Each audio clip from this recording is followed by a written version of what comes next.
When Urban II called for a crusade to capture Jerusalem in 1096, no one could have predicted the ways in which this call would impact the very fabric of medieval European society.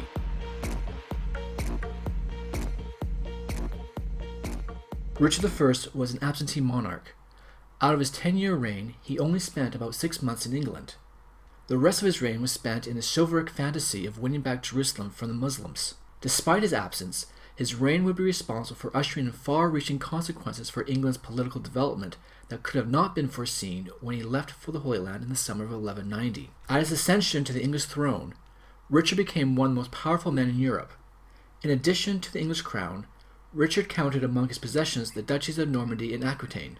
These possessions, also known as the Angevin lands, made Richard more wealthy and powerful than the French king Philip II, even though Richard, as Duke of Normandy, was in fact Philip's vassal subject. When the news of the fall of Jerusalem to Saladin's forces reached Europe, Pope Gregory VII proclaimed what has become known as the Third Crusade to take back the city.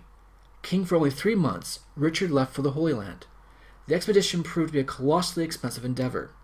In order to pay for it, Richard continued to impose the Saladin tithe, which first appeared in the reign of his father Henry II. Even this proved to be inadequate to cover the expenses of the Third Crusade. So Richard initiated a massive liquidation of royal holdings, even joking that if a buyer could be found, he would sell London. While Richard fulfilled his dream of being the perfect knight, his lands were left to be administered by his brother John. Historians have begun to rehabilitate the reputation of the bad King John. However, there is no question that the youngest of Henry II's sons was a poor manager of the Angevin Empire and was thoroughly outclassed by the ambitious Philip II, who spent his reign expanding the French royal domains at the expense of his overmighty subjects. One of the things I think is absolutely fascinating about the Third Crusade is the relationship between Richard I of England and Philip II of France. We have Richard, who was both King of England and Duke of Normandy, wanting to go on crusade because, well, he really believed in the idea of crusade. He believed in the program of recapturing Jerusalem for Christ and for the Christians. He really believed in Innocent III's call for crusade. Philip, on the other hand, wasn't quite so dogmatically engaged with the crusade.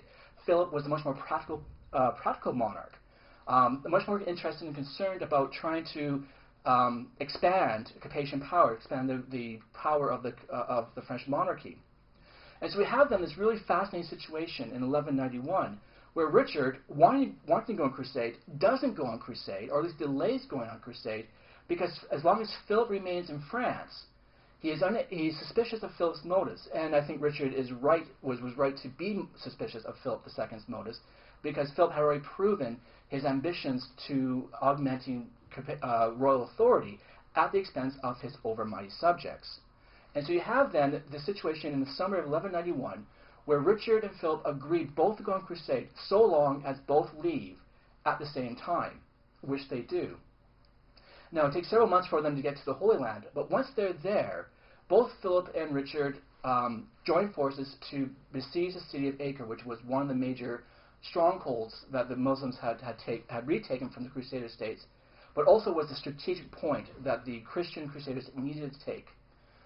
Philip had helped with the retaking of Acre, and once he had done that, he felt that his job as a Crusader, his obligation, his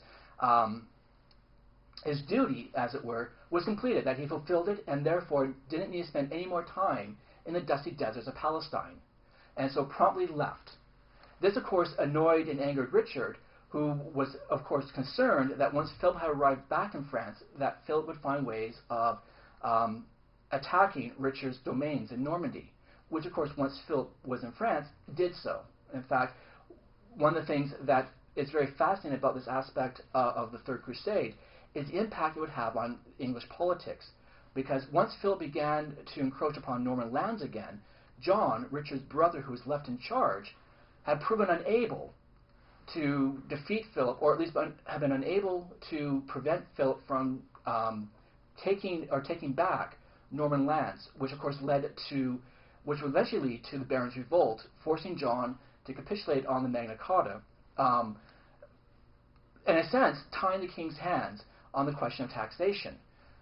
This is, I think, one of the fascinating, or I think important implications of the Third Crusade, at least in terms of European politics and European cultural development that we'll see in the 13th century. Compounding the administrative crisis facing John was Richard's capture by the Germans when he was returning from the Holy Land upon hearing of the mess John had made of Richard's holdings. Ransomed for a staggering £100,000, Richard returned to England and, appearing at Winchester Cathedral, demonstrated his gratitude by leaving and campaigning for the last 5 years of his life in France in an attempt to win back his lands. An arrow wound, which turned gangrenous, was fatal, and in 1199 John was crowned king. Throughout the early 13th century, John's continual warfare against Philip II had proven to be just as expensive a failure as Richard's crusade had been.